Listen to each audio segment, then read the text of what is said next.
semuanya, aku Jessica dari kelas 10B. Sekarang aku pengen dijelasin tentang stunting. Jadi aku pengen dijelasin apa itu stunting, terus kayak apa ciri-cirinya, terus apa penyebabnya, abis itu gimana cara nanganinnya, bahkan kayak sampai udah berapa kasus sih stunting ada di Indonesia, terus gimana peran pemerintah, gitu. Jadi yang pertama aku pengen ngasih tahu dulu ke kalian, stunting itu apa sih?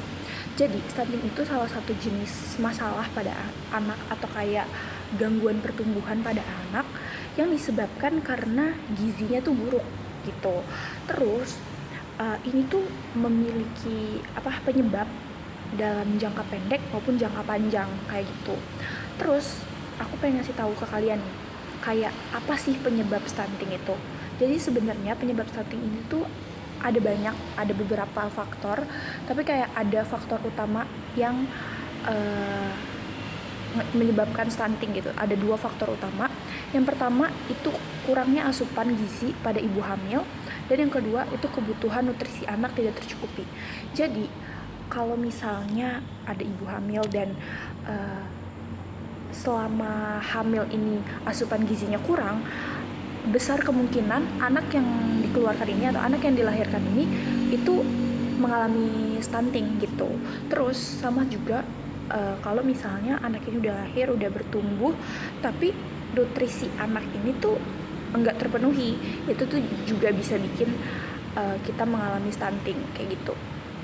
Nah, nutrisi-nutrisi apa aja sih yang bisa bikin anak itu tercukupi gitu loh dan gak mengalami stunting?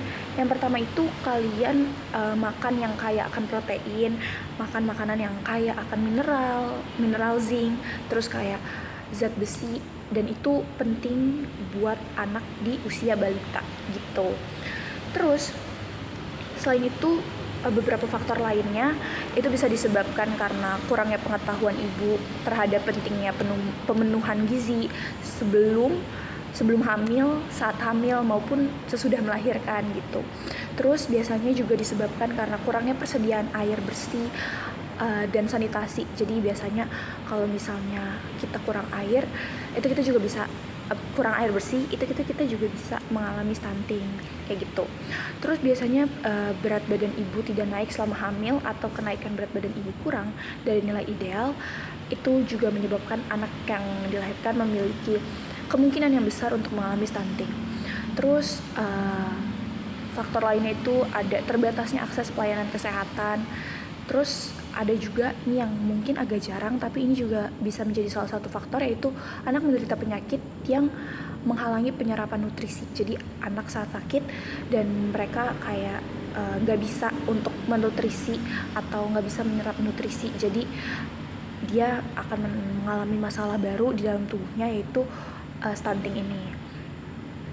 Nah, terus apa sih ciri-ciri dari stunting itu?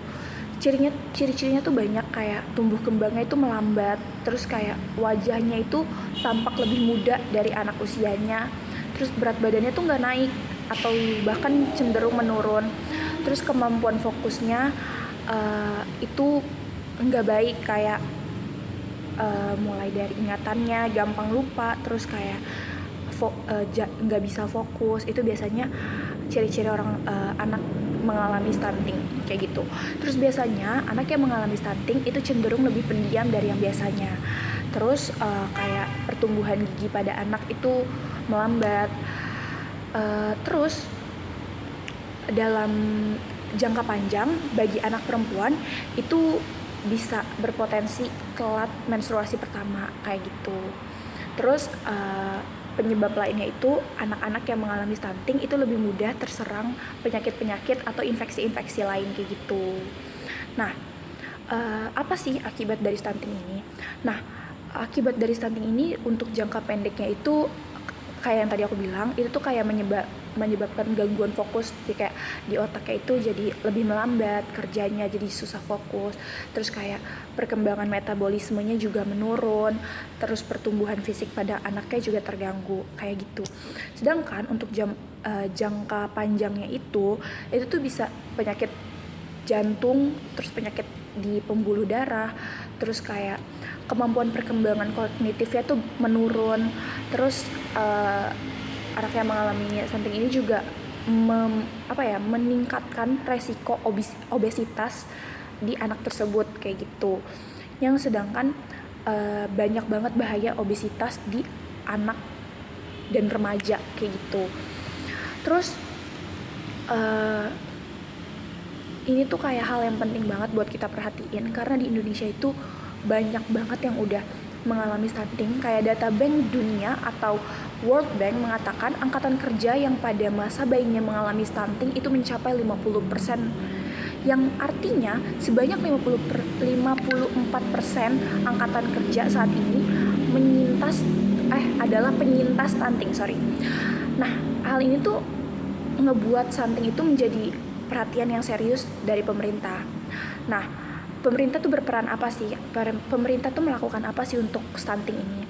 Dalam mengatasi stunting, BKKBN siap mengerahkan dukungan 13.734 tenaga PKB atau PLKB 1 juta kader yang tersebar di seluruh Indonesia. PLKB nantinya akan menjalankan pendampingan kepada keluarga dan calon pasangan usia subur sebelum proses kehamilan. Misalnya, mendorong calon pengantin agar mau melakukan pemeriksaan sebelum menikah dan hamil ataupun setelah melahirkan. Nah, pemerintah sendiri itu juga sudah menyalurkan bantuan pangan berupa telur dan daging ayam untuk anak-anak yang beresiko stunting kepada lebih dari 1,4 juta keluarga di 7 provinsi di Indonesia sejak April 2023. Kayak gitu. Itu aja yang bisa aku jelasin. Thank you.